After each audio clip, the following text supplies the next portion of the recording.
భూమి మీద హింసింపబడేది, చంపబడేది ఎవరయ్యా అంటే నరహంతకులు కాదు, మోసగాళ్ళు కాదు, వ్యభిచారులు కాదు, దొంగలు కాదు, దోచుకునేవారు కాదు, అన్యాయపు తీర్పు తీర్చేవాళ్ళు కాదు, భయంకరమైనటువంటి పాపాత్ములు అనేవాళ్ళు ఈ లోకములో రాయల్టీగా దర్జాగా బ్రతుకుతున్నారు.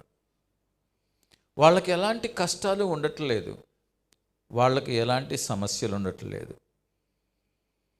ఎవరికి సమస్యలు ఆది నుండి నేటి వరకు కూడా అంటే ఎవరైతే నిర్భయముగా నీతిని గురించి ప్రకటిస్తారో, సత్యాన్ని ప్రకటిస్తారో, సత్యముని గురించి సాక్ష్యం ఇస్తారో వారికి శ్రమలు.